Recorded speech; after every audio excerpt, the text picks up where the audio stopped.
Call to order the February 7th, 2024 Citizens Advisory Committee meeting. Dakota, you want to do roll call, please? Yep. All right. Committee Member Knight. Present. Committee Member Kester. Here. Committee Member Harrington. Here. Committee Member Minkoff. Here. Committee Member Reynolds. Here. Committee Member Abling.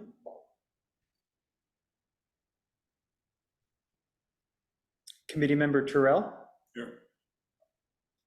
Committee Member Barney.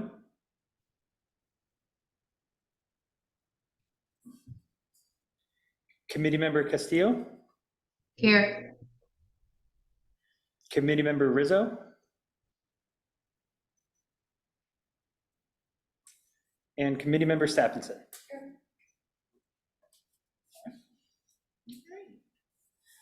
Stand for the Pledge of Allegiance.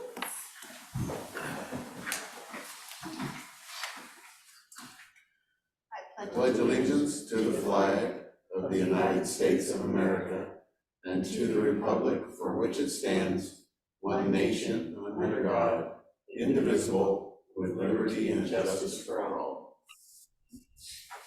All right. It looks like Paul is our only public present. Do we have any public comment on non-agenda items?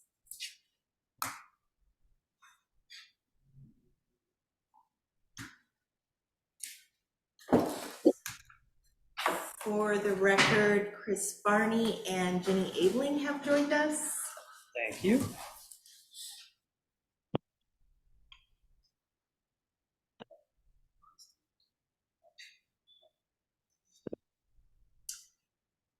Last call, any public comment on non-agenda items?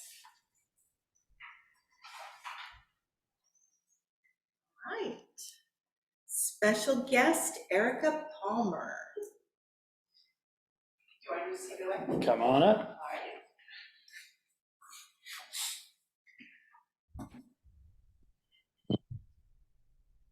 Hi, good evening, everyone. I'm Erica Palmer. I'm the new Community Development Director for the City of Troutdale.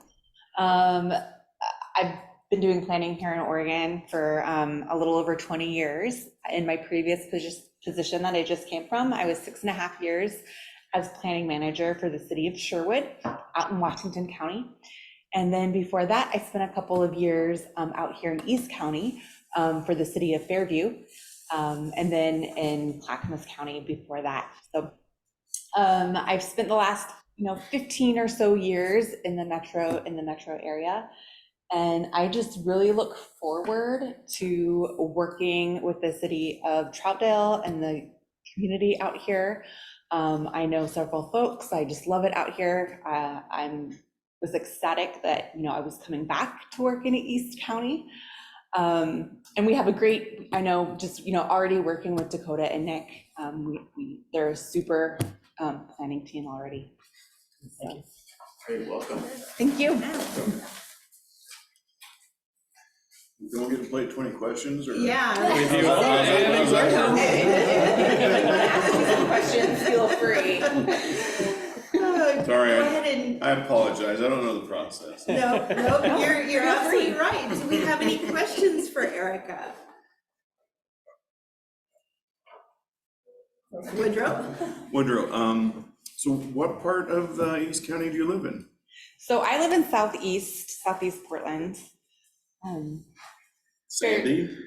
What is that? Sandy? No, Southeast Portland. So I live between like Foster Powell and the Woodstock neighborhood, so not too far away.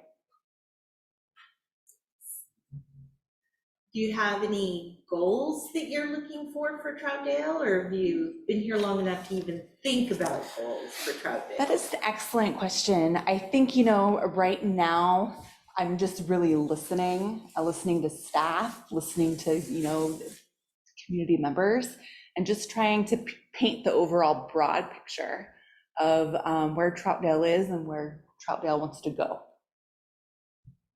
How long does it get there? How long have you been in the role now? I apologize for that. ignorance. 2.5 weeks. 2.5 weeks, Oh, yep. Super fresh. Super fresh. Yeah. You haven't run away screaming yet, so that's a I positive. I have not. Everybody has been super friendly, which has been great. Welcome and good luck to you. Thank you. Degrees, certifications?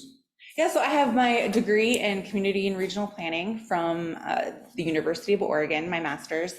And then I have a bachelor's of arts in conflict and peacemaking from a small college in northern Wisconsin called Northland College. And if you want to know a little bit more about conflict and peacemaking, it's a lot of people skills, how to mediate and how to mediate conflict, how to go through it.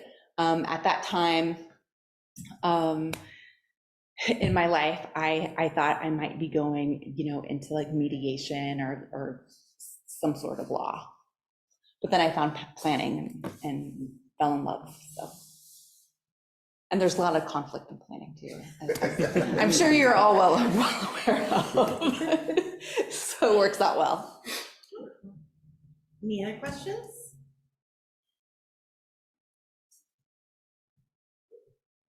Okay, Nice. Wonderful. Thanks. Welcome Thank to you. Troutdale. thank you. I'm gonna listen to your meeting here. All right, back to talking about the committee's role in Troutdale. Anybody want to kick this one off? Thoughts from last meeting? Thoughts on, maybe you had time to review some of the information that you missed out on previously? I suppose I'll start. All right. Yeah, I felt like the U of O papers were a great way to kind of distill down the idea of the CCI versus the CCAC, and kind of understanding that maybe we kind of have a hybrid-y sort of thing going on, and I guess maybe maybe open up for discussion what everybody thinks what we're currently doing, and if it's appropriate, if there's more, or is there maybe more of an emphasis from a specific group, or maybe part of our role is we're looking at that on a regular basis, kind of figuring out what we see is what they're asking for us to do, how close we are to hitting that mark from the state level, and then determining what our current role is and what the other quote CACs actually are in the city and what they are tasked with doing, and if we think that the citizen involvement is appropriate, or we want to make it a little more robust in one way or another. I suppose that would probably be a great introduction to that. I would agree with that. I think the structure that we have right now is very much kind of a hybrid thing, because of how we do a lot of the committees, and there is not widespread, but frequent public involvement at almost every committee layer. I mean, Parks takes public input for park stuff, planning takes public input for planning stuff. Several committees take public input for planning stuff, but I think what we can do, and that should continue. I mean, we shouldn't, I guess, think that that CAC should like take over kind of the public voice or the public interface role away from historic landmarks and planning and PCAP and the various others. But I think what we probably could do is sort of build on that and focus on, in addition to whatever else might come up that is situational, but focus on the communications aspect and the outreach aspect to sort of enhance communication between the city, the committees, and the wider public, such that the end result would be, we hear more about what's going on in the committee or what's going on in the community and vice versa. And at the same time, the public writ large gets more comfortable and possibly more communicative with all of the other functions of city government, whether it be TCAP or planning or public safety or whatever. But I think our part of our role could be to enhance those communication pathways somehow. Kevin? Yeah, this is Kevin Minkoff. If I understand the role of the CAC based upon what City Council has come back with, they've essentially said the CAC has a fairly limited role, that we are advisory committee providing information, input to City Council on issues that City Council has given to the CAC. What I am currently under the understanding of is that it's not our role to go out and seek public opinion, to bring matters that do not generate at City Council level, to bring them to City Council. They basically said, at least what I have read, that they want us to act as advisory on issues that have been brought to us by City Council. So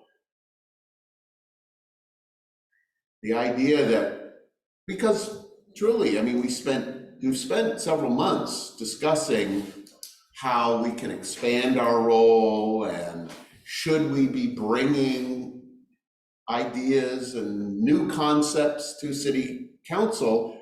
And the word back that I read is no, that is not what City Council wants of this committee. So if it's okay, I think you missed Ray's presentation. I did. Because it doesn't matter anymore. Please, Sandy, I don't mean this the way it sounded. It doesn't matter what City Council is viewing this committee as.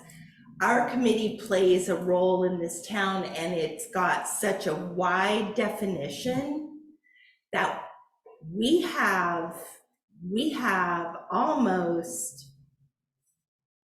unlimited ability to talk about what we want, and if we decide we want to take it to City Council. I think what Ray said, if I can put it down in a nutshell, is that nobody has a really good understanding of what this committee's role should be with City Council and the city of Troutdale. And that maybe it's time to take a look at that and redefine ourselves.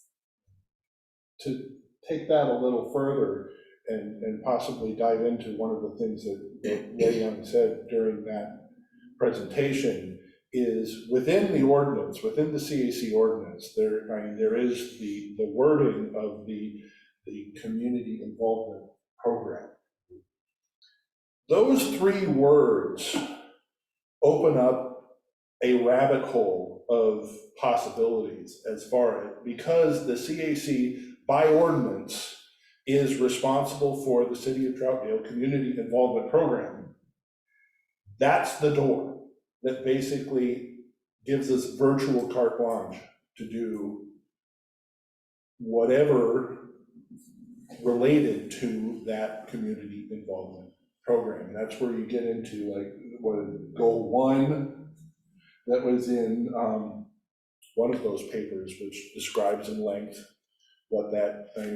what's part of goal 1, and that's all of the different things in the U of O papers. And so those three words in the ordinance is what opens that door.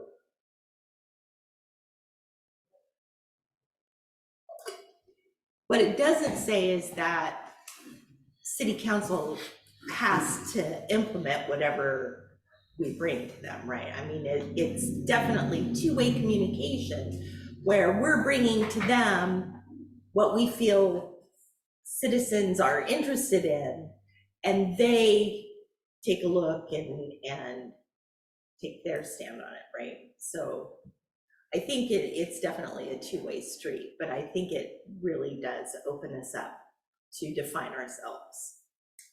This is Twyla. I'm excited about the opportunity because it feels like when I started on this committee a few years ago, we were utilized a lot more.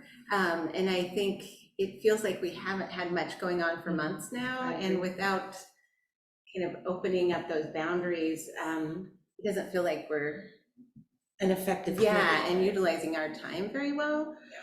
So I think it would be interesting to explore what that might look like, just so I think we all want to be doing something and contributing to the community. And it feels like we haven't really been able to do that in the last few months because we haven't had much brought to us by the council.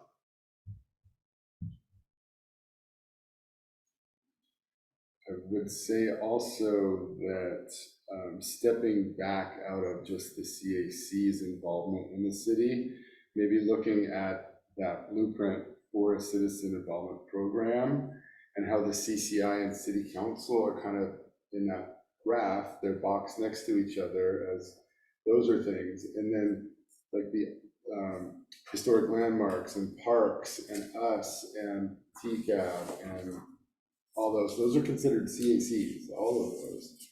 And so under that definition. And so I kind of think what's happened is there is no specific CCI. Like for example, Clackamas County has one. And if you look through their notes, I looked through a few of their agendas and their worksheets and so on.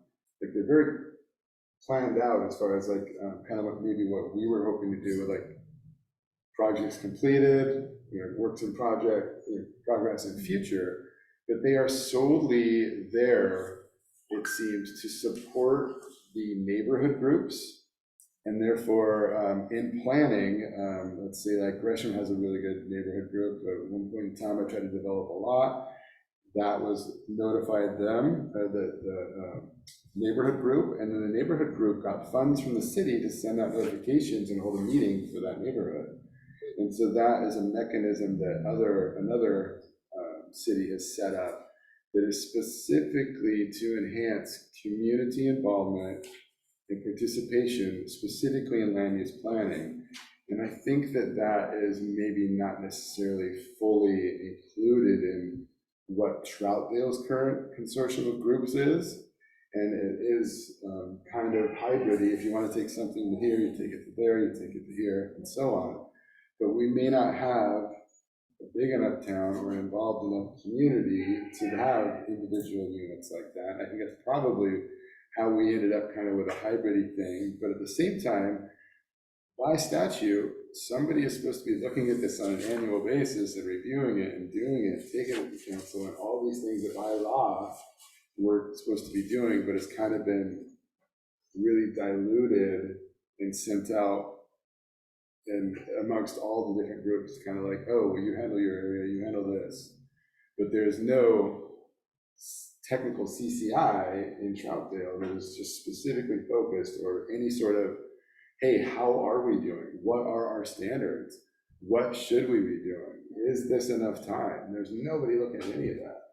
And from what I read, that might be the first kind of idea is how do we ensure that A, we are meeting the legal standard for community involvement, and then B, how do we want to retool our function in this, including whether we want to include the community involvement or not. I don't know if we want to shift that to planning and say, hey, you guys, or like, that's all we kind of need to discuss, and possibly include some of these other committees if we're like, hey, we don't want to do that, but Troutdale needs this, if that's what we decide. But yeah, I don't know, I'll leave that open for now. And I think we have, hi, this is Woodrow.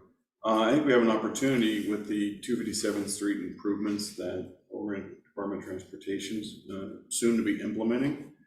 Public safety had an interesting conversation with the planning personnel or project management team. And, you know, there's too many facets of that decision-making process for us to really discuss, but, you know, where does that fit in with our goals? Should our committee have a role in the type of, I guess, interaction with the community? Does it fit in with any of our goals and plans? As a freight corridor, I think as Tony was speaking to the other day, and really kind of where do we see our impact being? An idea just came to mind, is sort of something tangible. So using like the 257th Street improvements as one item, and as a second item, the efforts that are currently underway at the Planning Commission to go through and make, there's discussions under wording adjustments and table rejiggering to make the development code easier to understand, more up to date. Things like that other committees are doing that could be of, how should I say, more than the usual interest to the citizenry. Possibly part of our role is to highlight and amplify those discussion items so that it gets wider visibility, more ideas to bring back to PSEC or Planning Commission. And Yeah. We have to go on the side then. Victoria, you need to mute, hon. Here we go. Anyway, so, but that was pretty much the end of the thought, is basically, things that are of particular interest, maybe we can be, as a committee, be kind of the additional point of discussion, an additional sounding board for things that we or others feel need additional community visibility or discussion. Shelby? So do you mean then that we would be more involved, like your example, you're saying the planning commission, so they're looking at code, we would look at it first before they did? Or you mean we're gonna we're gonna go out and rally the community to come to the meetings? I guess I'm not sure. How exactly that would look, I'm not entirely sure. But based on what I've read, and Will sort of alluded to this also, a lot of the language that's in a lot of these papers centers around land use planning, because that's large chunks about what city government does. So if there's, like, the Planning Commission's primary role is to take things that come in and basically make decisions based on what the development code says. There's some language in the citizen involvement papers and such that say that changes to the development code aren't necessarily the Planning Commission's role as far as deciding what those changes are. That's something that is more along the citizen involvement line. Now, I'm not saying that we should necessarily take work away from the Planning Commission, but it's something that that more than the Planning Commission maybe should have some input on. Now, how that works sequentially, that's up for discussion. So I would also say that they're bound by some legal rules, so they have to follow the rules, and most of the changes they usually make seems to be dealing with the mandates of the state these Right, days. yeah. The and state that's- mandates all sorts of garbage that citizens would be appalled, saying, we don't want this, Yeah. but we and- can't do anything about it because the True. state has sent this to Yeah, us. and you're not wrong. Yeah. But I think there, like I said, I mean, there might be, it might just be, in some cases, a way of notification, a way of just being a sounding board. I mean, if the citizenry is more aware, yeah, they probably don't like it, and then they can possibly get on the horn to state reps and say, we really don't like this. Change anything most of the time, but those voices, that communication can be there. Like I said, it's not fully fleshed out in my head how this would look, but I think being an extra set of voices for things that are of particular importance is something that we could potentially take on ourselves. Yeah, this is Twyla again. Just to kind of jump off of your idea, I do like that maybe it's a project or something meets a certain threshold or criteria that it goes to another group just for people to, lay second eyes on. Another piece that I took from that I thought was interesting conceptually, if we were gonna kind of take on that bigger role, was looking at that idea of making sure we have representation from all the different neighborhoods in the community, so that we do have a true voice of that community.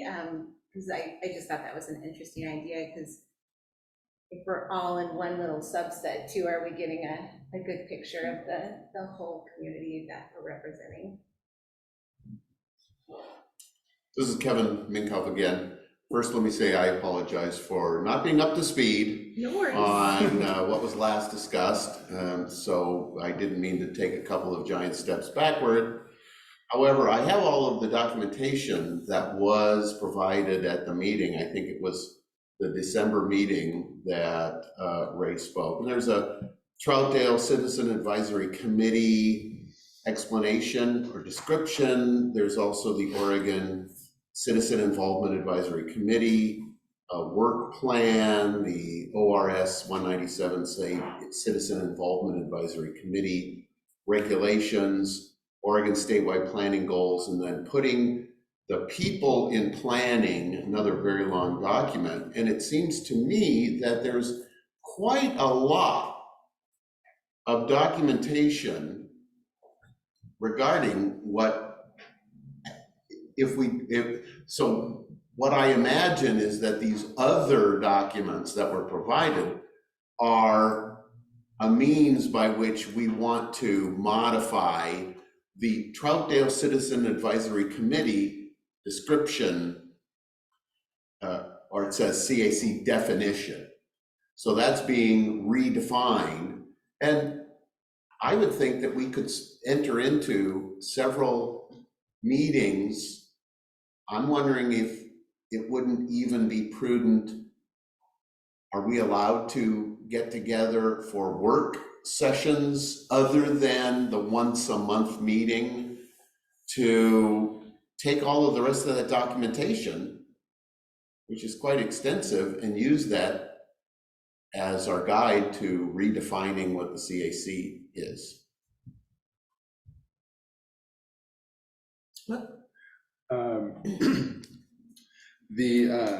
The examples that we provided, like with Lake Oswego and West Lynn and some of those, and then if you compare that to ours, kind of shows how like shotgun approach to this mandate in the 70s that the cities were, that they had, to kind of put something together, and then, they met that, and then it's, in my opinion, it's probably either got, really dialed in, like maybe like Clackamas County or some of these, or it's just kind of been like, well, we don't really have to worry about that anymore. It's kind of where it goes or where it goes. Again, it almost might be beneficial for us to just go almost page by page to that U of O thing and read it together and discuss it, because if you're truly looking at it, like chapter 3, what is a CCI? What is the difference between a CCI and a CAC? Really describes what I'm trying to say. there is a legal responsibility to have a CCI, but we do not have one, or we don't have any way that we're really like officially doing this in Troutdale. And I guess the CACs that we have are parks, they're historic landmarks, they're planning commission, they're us, TCAP, all those are technically CACs, but there is no group that is specifically about citizen involvement. And that's what I think the U of O paper really points out, especially on page 3. I think that is kind of maybe like a great starting point, is how do we meet the legal standard, and are we? And if we're not, you know, who is the role, or which group takes on that role to maybe do some of these things that they say as like what is supposed to be done by law and what isn't, and what's vague. And really, yeah, I mean, we're probably meeting the standard very vaguely in what we have, but is that what we want, you know, and is that okay? I think that for me is what I'm having a tough time moving past before we decide what parks are supposed to do, or what we're supposed to do, or what TCAP's supposed to do, is who's doing this? Exactly. Chris? So hearing that, I guess to be clear at this point, I'm not like making a motion or anything, but I'm very much in agreement with Will about that, since we've decided to kind of back up and figure out like what is our purpose as a committee. I think that would be good, because I could certainly use more time to really look at and figure out what's said in those documents, since they're pretty long. I think that would help us to move forward to define what we are as a committee and how we ought to function.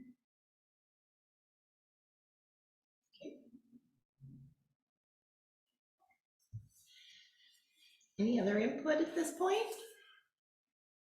Ms. Woodrow, I just think we need a little bit more specificity, instead of talking about, you know, who we are and what we do. But like, what are our objectives, right? What are those very specific goals we want to have?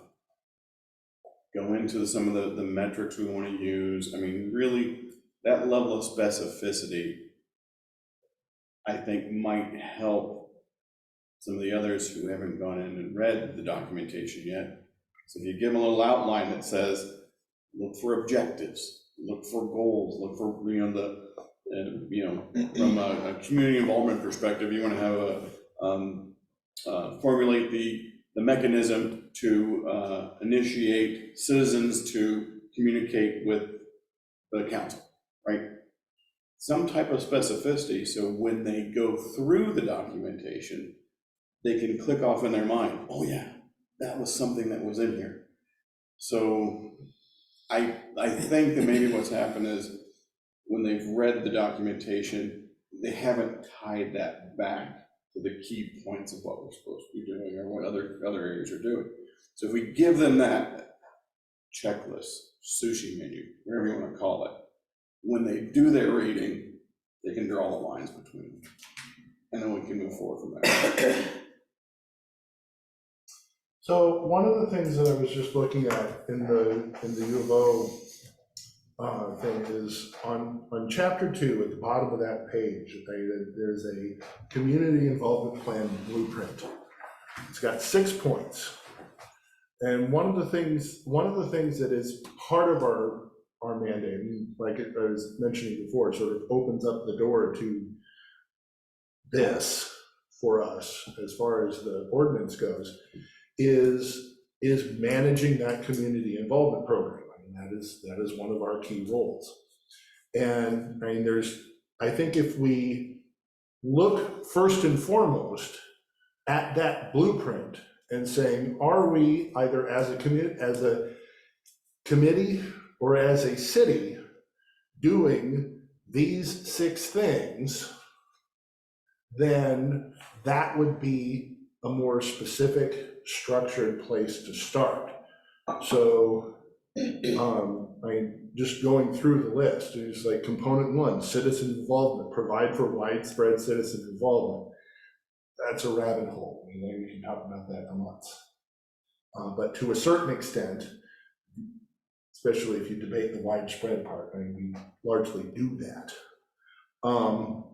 Communication, assure effective, point 2 is communication, assure effective two-way communication between local officials and citizens. Point 3, citizen influence. Provide the opportunity for citizens to be involved in all phases of the planning process. To a large extent, we already do that.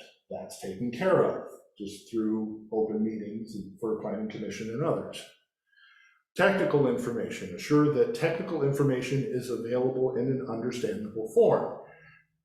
Not something that we're probably going to be directly involved in. If we see an issue, that's something that we would take to staff.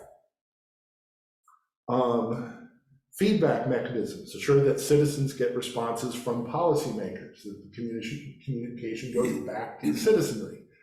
Again, if we see issues with that, that's something that we would be taking up with staff. And then financial support, ensuring adequate funding for the citizen involvement program. We don't deal with money in this group, so that's, again, that would be something that would go to city council and or budget. But I mean, that blueprint, I think, is probably how we might want to structure our starting point. So I actually really like Will's idea of taking the U of O blueprint, the CIC blueprint, and doing it together, as opposed to everybody reading it yourself. Everybody's going to come to a different conclusion. Everybody's going to see something else as more emphasized or more important than what maybe this person sees as emphasized more important. I think doing it together as a group, taking one blueprint, working from that same blueprint together as a group, will put us all more in a flow as opposed to crossing lines, right? Does that make sense? So, I mean, homework would be read the U of O paper. Make sure you're at least familiar with what's in it. I wouldn't say spend a ton of time over analyzing it, because I think that's what we should probably be doing here. And if we're in agreement that the U of O blueprint is a good jumping off point, we'll just start there. And we'll come back at our next meeting. We'll have copies of that printed for everybody to use, read, take notes on, and we'll get started. How does that sound? Does that sound like a plan? Good plan.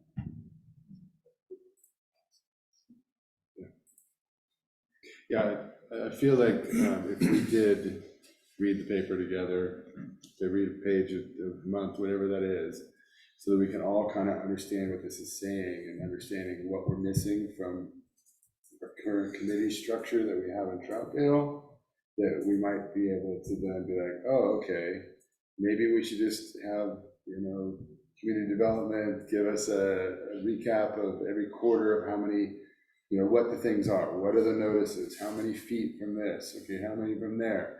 And then we as a group say, well, is that enough? Let's look at what happened with this development. What happened there? What were the things that people got complained about? Well, maybe we need to make this buffer a little bit bigger. Hey, we just changed the bus lines for down here and we didn't tell Fairview, or we didn't get Wood Village involved, so that there's other stakeholders, and citizens are considered everything. I mean, every group, every city, everything is considered a citizen according to this. And at the same time we're doing that, maybe looking at our communication methods, the website, email, Facebook, and seeing if there might be a better way to blanket more people in a more effective way. And I'm not necessarily suggesting at all that we need to form a new group that does this and now get out there and get neighborhood associations going and let's get budgets. No, maybe we can just still hybridize this, but still say that the CCI's role is that, the CAC, our name CAC group, maybe a part of our role, if we choose to accept it, would be the function under the legal law of CCI, and here's what we're doing to perform the function under the law in our city the way that we feel is best. And then as a part of doing that, then also including, because again, this might be just like a once a year, once every 6 months sort of thing we take a look at. But then we, at the same time as rewriting this and conforming to the legal, then add in the other things about we also want to become stronger and be able to bring matters to the attention of city council and them to take it seriously and not, oh yeah, whatever, we'll get to it when we get to it. And Woodrow, I suggest that channel communications is something that there's a whole different area and specialty for, Troutdale already has, I'm assuming. It's more of the content, right? It's, do our citizens or impacted stakeholders understand that this language, proposed change in everyday language means this: we're shaving a foot off the lanes of 257, right? When we say, I can't remember the fancy words they use, but it was Calming. Yeah, calming. Traffic calming procedures means they're narrowing the lanes by a foot. Okay, so. Yeah, streamlining and summarizing communication in layperson's language instead of planning or attorneys or. Yeah, it's, instead of we're making more throughput for the bicycle lanes that they don't maintain, to we're traffic calming a major freight lane between here and Sandy that handles, hundreds of thousands of gallons of fuel trucks a day. So that type of, plain language.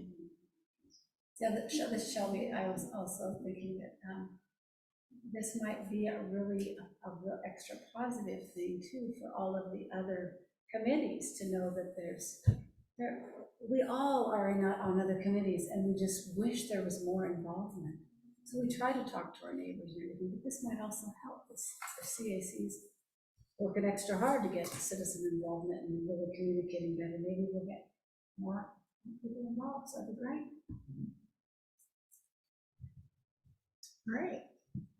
I think we have some place to go next time. Dakota, if you would put the U of O on dead trees for us, please. That would You be bet. lovely. Do we know how many pages printed that comes out to me? I'll have to look at it. I'm not sure off the top of my head. Double-sided, double-sided. I know what you're doing there. Sorry. It's about 1,000, It's not. If it's over, how many pages is it, Will? Do you have it? pulled up there? Well, the website is deceptive, so. Oh, Yeah, You gotta okay. write I it have about chapter full- 3, it's 2, 4, 5. Are we just And doing there's- chapter 3? And there's 6 chapters in Okay. total, so. So maybe Four. just do one chapter at a time. Mhm. Let's start the next one with chapter 1. If I may, I think Yeah. 1 and 2 are really short, and then 3 is decent, 4 is decent, 5 gets long, and then 6 is short. One and Okay. 2, We we read it probably so want many to times. get. So let's do 1, 2, and 3 next time. Or if I come by, can I pick up a tree and? Like the Citizens Advisory Club. All right. Based on our discussion here, is there any public comment on our role with Troutdale in this discussion we just had? Paul?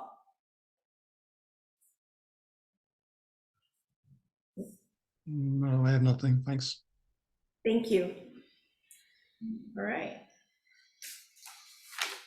Chris?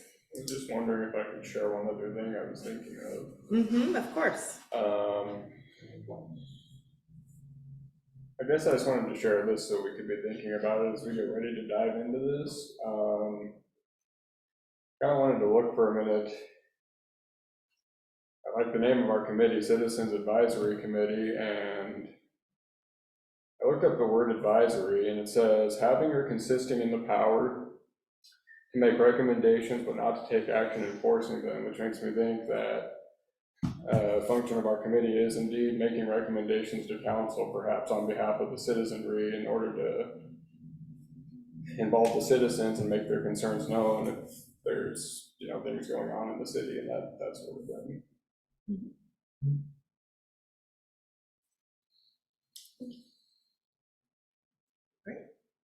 Anything else? All right, we have a plan for this discussion at the next meeting. So Dakota, you want to take staff communication? Sure. Not a whole lot to bring up right now. I will let you all know that there are a couple, the planning division has been hitting the ground running as the new year. So there's a lot of projects coming in. Just an update of the ones that are currently underway. We have the bridge replacement which is underway currently for the Jackson Park private bridge. They came in, it's been failing for some time, so they're in right now, and that's currently under review, out for public comment. We just received a couple of conditional use applications that haven't been deemed complete yet. I'll have more information on those for the next meeting. I'll kind of go into a little bit deeper. But those are ones for a new pickleball facility that will be coming in off of Stark and Troutdale Road up there in the Yoshida properties, where the former film studio used to be. So that's pretty exciting. It's a very large pickleball facility. It'll be the largest on the West Coast, and they're hoping that it would bring in quite a bit of, like they would hope to do tournaments and things of that nature, to bring in some more economic development into the city as well. So that's something that's pretty exciting. And it looks, so far what we can see, looks really like they have a great plan for it. Another conditional use that's going in, or that's going to be coming in, is for a jiu-jitsu, I guess it's a dojo, not exactly sure. Jiu-jitsu studio down in the Columbia Outlet Malls. So that just came in. It hasn't been deemed complete yet. So again, this is information I'll give you more at the next meeting, because they'll be deemed complete by that time. And then we have this isn't my project, so I'm sorry. I didn't, the assistant planner has been out this week, so I was going to get a little more information, but he's been working on a trail project for the trail that goes underneath the railroad tracks. Can't remember the name of it. He has more information. I'll have to get that for you for next time. But we've been hitting the ground running. Last year, I think we had 13 applications all year. We already have 6 in this month. So we're definitely have a lot of stuff on our plates right now. Also, I wanted to remind you all, I did get an email from City Hall that there are a couple of members who are coming up on expirations of their time. I'll have more information on who they are at a later date. They just said they'll update us. So, because we will be having a new committee selection for those members in June. So that's something to think about, that we will be having that come up. That is required to be done by June 30th.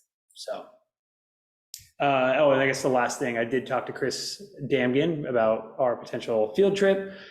He said that's on the back burner right now. He came back from his paternity leave, and it seems like things might have changed a little bit. So he'll keep me in the know, and I'll update you all when I know more information. But as of right now, it's on the back burner. Well, I missed it there. You said you had 13 last year or last month? 13 all of last year. And you got 6 already in the month Yes. of February. Yep. It's incredible.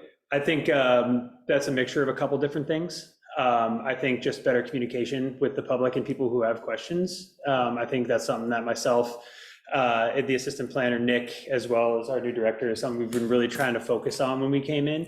I think that ball was dropped a little bit prior to our arrival. So we're really trying to help those people that are coming in looking to do development within the city, helping them find a way to get to that point. I think you see we are almost at half of the number that we had all of last year in 1 month. I think it kind of shows that it's starting to work a little bit. People know that you come talk to us about anything. We're here to help you out. That's our job.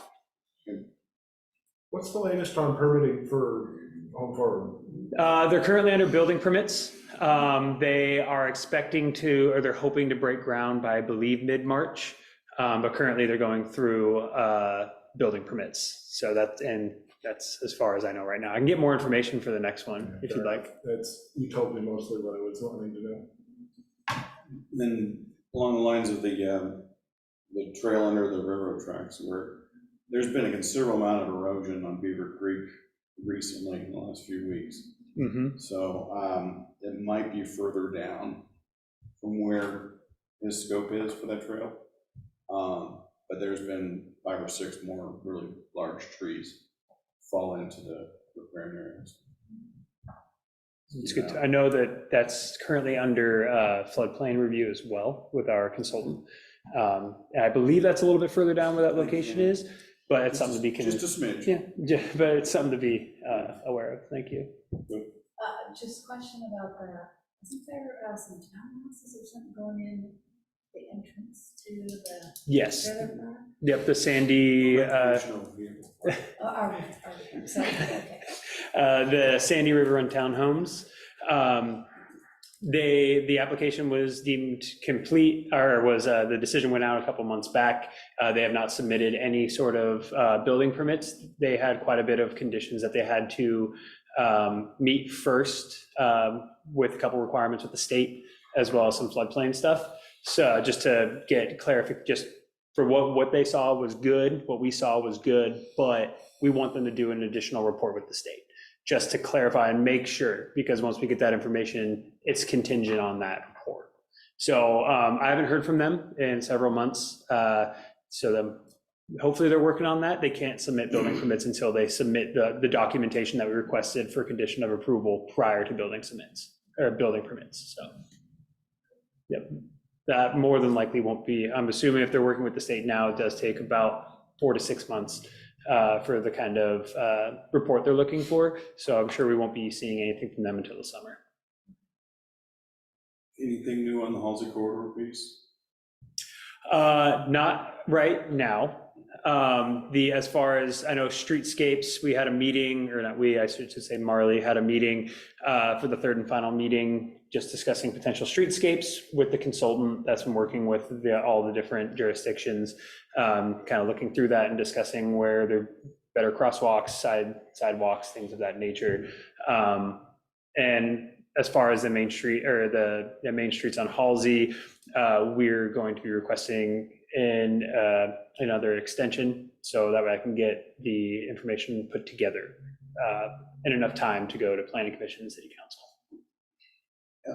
Refresh my memory, wasn't there something that the state wanted us to vote, or have the council vote in bound for all these different changes, and we wanted to do it piecemeal or something? Yeah, in a sense. So it was a group effort between the three jurisdictions. This is from my knowledge of doing research since being here. And Wood Village and Fairview adopted all of them, that were all the amendments, and we did not. We didn't agree with some of them here, but we did like some pieces. So we have done some pieces already over the last couple of years. That's what makes us a bit confusing, because we still need to go as a whole package to City Council in order to finish out the grant. Our code has changed drastically due to some of the things that we had changed from the original that they submitted. We didn't do it all, but we have to go with one big code package, and we have to bring that to Planning Commission and City Council. So that's a little bit more challenging to go through and do that. So the timeline, or is that something we're still planning for planning? The timeline, I need to discuss with the grant manager about the extension. We need at least another month or so to get the documents that we were hoping to get in March. We just weren't gonna be able to get everything put together in time to submit to DLCD for a code amendment for the requirements. So we're hoping in April. And that, as of right now, it's tentative. Just as work comes in, trying to do that at the same time. Mm-hmm. And then the last thing I had on my list was the battery energy storage. Yep. They're in for building permits currently. They've been working a lot with the building division on that project. I know they still have a couple of grading. They submitted a grading permit and then just submitted a building permit. And they're also working with our floodplain as well. So they received their DLCD or DSL report, all of the information they need, but there's just a couple of requirements they're working through with building to make Where sure is that going? Yeah, may I explain what that is? So that's a project that I believe was approved sometime in 2022. It's going in the northern portion of the city along, it's where the main power lines are running through. So they're basically putting in a battery storage there, where they're going to be harvesting or holding the power. But that requires some, some roadways that go through there for maintenance roadways and things like that. So they had to go through DSL for wetland information along with floodplain permits. It was approved. I think now what building is working through is just the development itself and the permits and inspections and things like that. I don't believe they've broken ground yet. I think they're still working with building on one or two aspects of their plans. So don't hold me to that. I learned a new bureaucratic term, reading all that. That's what was it? Combustive and kinetic event. When the lithium-ion cell goes from 175 degrees to 500 degrees, so the rack goes to 2,000 degrees. And I was really concerned about what type of fire, well, I guess you can't put a fire out at 2,000 degrees. So what would we really do in the case of a battery storage system catching fire? I haven't read through the report or like the decision and what was done there. I do know that building's also been working with fire because Gresham Fire is the one who made the comments. Too early because the radon. That one? That one. Okay, good. All right, good. All right, make sure we're on the same page. But I know, so they have special requirements for those types of developments, similar to if you were doing, like, say, a data center. They have special requirements, special type of fire, different type of solvents that they use rather than water in order to put out electrical type fires, and that's a requirement. You're on top of it. Yeah, thanks, Juan. Any questions for Dakota? Where was the pickleball court thing going? So it is, it'll be easier if I just show you on the map real quick. Yeah, I was gonna say, because You know where Vision Studios was? Yeah, Up in- Vision. Baby. Up Next to the Dairy by the Queen Dairy there? Queen. Yeah, it's gonna be in this specific, here, there's a couple, there's a little strip mall there, it's gonna be in the park. Okay, so it's in that. How big is that? really Is hoping- it the whole space? No, it's only that back section, so it's about, I think, 32,000 square feet. So what, 5 acres? I'm not entirely sure. Making me do math now. Just trying to visualize. Yeah, so not the entire facility. The shopping center, there's a game, there's like a video game, look, those are staying. It's just where the grocery store used to be that had changed. All right, now I'm Okay, I visualizing. thought it was the Yes. farm, not the shopping center. No. It's in the existing. The reason why it has to go through conditional use is Indoor pickle. indoor pickleball, 12 recreation, legal, or I guess like legally sanctioned pickleball courts. And the reason why it's conditional use is because it's considered a sports court. So they have to go through the conditional use process. So initially they came in for building permits, and reviewing that, we have to require them to go through a conditional use. It's unlike a typical conditional use that would be for underneath that kind of sports court that typically is more for outdoor. But since it is a sports court, they do have to go through the conditional use process. It should be pretty straightforward, given that since it is indoor, they're not going to have any glare, any sort of noise, any sort of lighting issues. I was And just gonna say, putting it indoors is the only way you can avoid working off all the residents nearby. exactly. So, and they're also, and they already have all the parking, so they're well over their parking requirements, things like that. So it should be pretty straightforward. They just submitted last week, so I Now they started. know that pickleball can mark off your neighbors. Now I want to go try it. Well, Indoor. you look up pickleball in Google News and you'll see neighborhoods all over the country that are tearing up their pickleball courts because nearby residents are just irritated.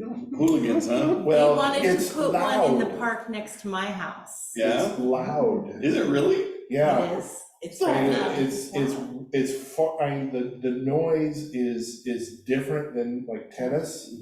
And I don't even know how to describe it, but it's much more piercing noise. And there is, with the popularity of pickleball, there is a little bit, I think, of a hooligan factor with the groups of people playing pickleball. Not to disparage the people who like that kind of thing, but it has been a trend lately all over the country where pickleball courts have gotten complaints from local residents just So this- because of the It's noise. like ping pong on steroids, is Yeah. what it sounds It's a like. little. It's like Wow. pop, pop, pop, pop, pop. So pop, pop. is there like tournaments and. It's the This fastest, biggest to have. it's the fastest growing sport for the last 5 years in the United People States. travel to like an RV park They're and then go use the pickleball court? ESPN is starting to do it. Wow, look at that. It feels like we missed the pickleball bandwagon. Will they be offering lessons? Yes. I don't know How to. yet, but I think they may. They didn't write that in their narrative from what I saw. Seems like Parks ought to pair up, and do you know anybody in the Parks Department that can reach out to them? I do know a couple people in the Parks Department. We work very closely with them. All right. Committee comments. Victoria, let's start on the online here.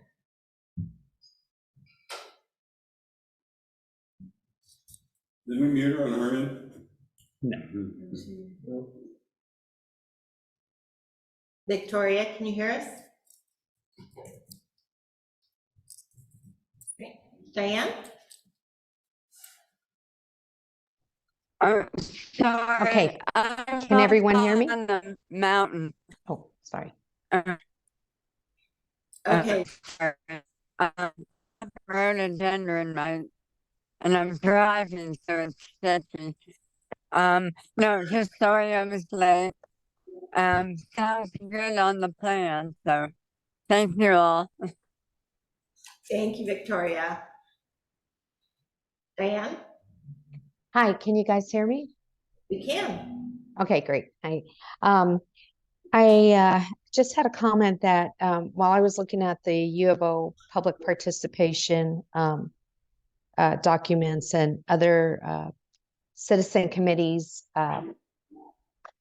descriptions in cities, I'm wanting to know, Dakota, if it's possible, if we could get any special speakers, possibly from the League of Cities or anybody else who could contribute meaningful experience input to this conversation in our committee's roles and creating a document. So I just thought that'd be interesting to get some perspective from other planners or people who've worked with this and with their experience again, like seeing what worked, or what things we should consider.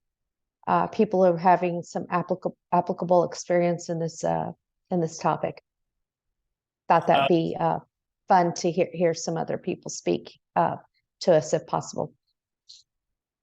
That's something I can look into and see if there is maybe someone from one of our neighboring jurisdictions that'd be willing to come speak with us, or even League of Oregon Cities. So I'll look into that and see and let you all know. Okay, or also if you've heard of anybody else that is just particularly satisfied with their any combination of the Citizens Advisory Committee, just something that worked well within their city. Yeah, I'll look into that, and that's a good idea. Okay, thank you. And also, I'd like to thank everybody for their contributions. I was listening today. I'm in North Carolina, assisting my dad with his health for a short period of time. So it was a good meeting, and I appreciate you all. Thank you. Thank you. All right, Kevin. Nothing more from me. Nothing? Thank you. Woodrow? I'm good. Welcome. Nice to meet you. Better things as always. Great job. Thank you. Shelby? Thank you all for a great meeting. Welcome, Erica. And thank you for joining online, all you people online, Sandy and Paul. Chris? I guess first I also wanted to apologize since I was a couple minutes late, and welcome to you. And I would just say that I'm also excited to dive into this paper and really figure out what we are. And so I look forward to next month. Good to see you all again. Twyla? Yes, welcome. Glad you're going to be here. Great meeting. Looking forward as everybody into kind of 2.0ing the CAC and figuring out what the next iteration will look like. No, nothing more for me. I think I've taken up enough airtime this round. Will? Yeah, two things. One, to follow up on Diane's question about looking for other examples. I may suggest that also we include in our discussion the Clackamas County's example. Of course, they're a much larger example, but it's specifically that this particular group that they have is solely about citizen involvement, and it's like an extreme level of that. Might be another just kind of good way to get a perspective on that, or maybe we're truly involved to be like, hey, what is like, you know, the top level of that? They might be able to offer some insight into that. That might be a fun guest speaker, somebody from that committee. And then secondly, I don't remember which one of us is, but one of us is the TCAB member for CAC, and since it hasn't been brought up yet, I was involved in that. If you guys would like, I'll give you an update on the confluence, what's going on. So I don't remember exactly, but there's been some time. Okay, so put out a request for qualification proposal. Capstone came in, won the award to go out and start negotiating and talking about with the mall owner, outlet mall owner, about trying to get access through. And from the time Capstone started, they had suggested that access through the mall was going to be key for them to be able to move forward. Well, according to the information that we found in the meeting, multiple avenues were taken to talk with Time Equities, the owner of the mall, into starting some sort of discussion about that. And that kind of hit a brick wall. It was a no. They tried the Hail Mary pass and went above the guy's head to the owner of Time Equities, billionaire, who crafted a letter back, a legal letter that said, kick rocks, get lost. We don't want to even talk about it. So then that led Capstone to back out of their interest in the project as of now. So as of now, that's where we sit. We have the piece of property that we would love to do something with an adjacent property owner that isn't interested in working through whatever they may have going on behind the scenes. I have some speculation as far as the investment side of where that outlet mall lies, and it may not be owned specifically by Time Equities. It may be in a investment vehicle that they manage for their clients, and they may not own any of the mall, but just manage it for the hundreds or thousands or whoever people that own this fund. So that may be part of it. That's pure speculation. But nonetheless, from what I understand and what I'm best able to bring the report back to the committee, is that that's the process we've been through, and we're currently either looking for a way to find access and move forward to Capstone, or more than likely, searching for a new partner in that development. So that's all I have to report on that. And if anybody. Question. So you said access through mall. Correct. I'm looking at a map here, and it's like, so Northwest 257th Way goes around the mall, right? Right. What Capstone wanted to do was basically punch a hole through the mall. Straight through. To get back here. So the potential next step that the city could take to kind of develop towards this, to show that either another developer that were serious or potentially stronger Time Equities in some way, would be to then build out this access that comes in through the light there into the mall. You take a left in front of Starbucks and in front of Coach and all that, and then hit behind the mall to then come into that area. So that is technically the legal access that the city has to that. And if they went through that, they would literally cut off all the parking in front of Starbucks. They would cut off all the parking in front of those buildings, and we'd have like a sweet sidewalk and treed road going through the outlet mall. This was the idea that was potentially presented. So yeah, I think it's kind of, wow, well, that one didn't work. Head scratcher, where do we go from here? Because I kind of think where we're at, or where they seem to be out of that. And there's no access between the mall and the railroad, right? Correct. So you were talking about the this right here, I think, or no, this here, from the south. That was the trail, yeah. Yeah, and to answer your question as well, maybe one of the parks folks can answer this, but I believe it was something called Shepherd's Trail, something about the sheep and the wool poultry down there, potentially the name of it. And then also, I believe that under the plan that they were looking for, they were looking in the floodplain there to potentially have floating like bridges kind of that would come up and down in the flood. But park people can answer that, right? I don't have the insight on that. So yeah, that's the main thing. This is basically an island, and unless one of two things, the railroad allows at-grade access to go over it, which that would be difficult. And then secondly, and cost prohibitive, the other idea that was floated during the idea process was a bridge going over, and that's going to be expensive too. So as is, the economics is the easiest way to get down and out, in and out. And the previous partner that was chosen for that really felt that the access to the mall was the most important thing. I believe also that there's potentially some overall macroeconomic things happening with commercial real estate, where I believe that a lot of people in commercial real estate are expecting a pretty big correction in it, similar to the way that real estate and residential real estate happened in 2008-9 for all of us. Well, now it's the commercial real estate people's turn, and that could be also another reason why you don't want to buy at the peak before the crash. You want to wait for the crash and pick up pieces. So that could also be another reason why we may not have an immediate partner at this point. But that's, again, pure speculation on my part, and that was not necessarily directly addressed in the meeting. Considering the quantity of vacant commercial property that's currently used, I'm not surprised. I think that the time equities could change their mind. Well, my thought is, after doing some research during the ice storm, I was bored, and we had that meeting, and I was like, we got to do something here. They develop really large projects. Like they have one of the tallest buildings in Chicago right now is high-end residential building in Chicago. They just put the roof on it, and now they're going to start building it out. They've got something, the Southwest Fifth or the Fifth in New York City, which is like multi-million-dollar high-end luxury apartments that they built. My thought is, like, if there's going to be an interest, they need to have skin in the game, and like, why should I go through all this work to pull this out of this investment vehicle, that whatever.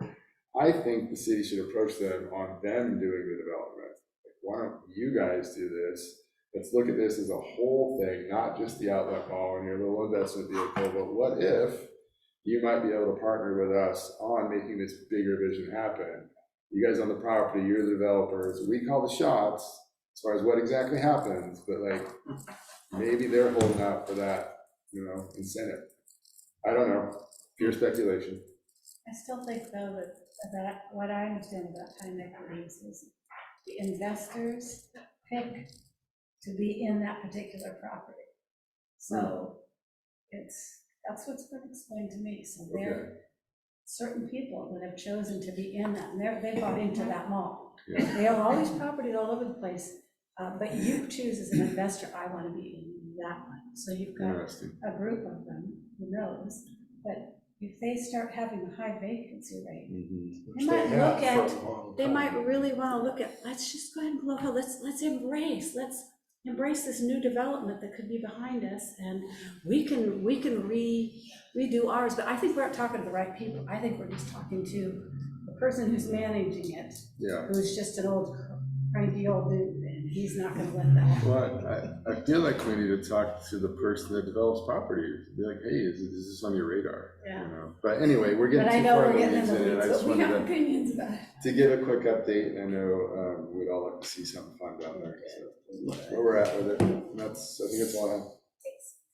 Jenny, I'm sorry, I missed you online. Do you have anything for tonight? Nope, I was just saying hi. I was just gonna say, my one question is what Twyla said, and she kind of said this twice, which was she's been on this committee for 2 years, but then she also called this 2.0. So I guess I'm wondering, what was the previous job and role of this committee for the previous 2 years, and why is that changing or needing to be redeveloped?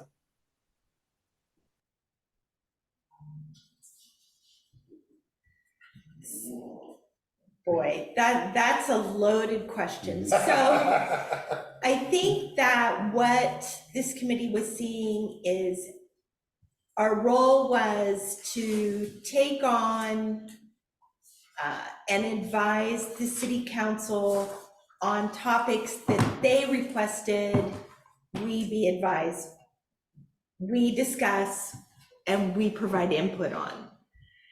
And it was thought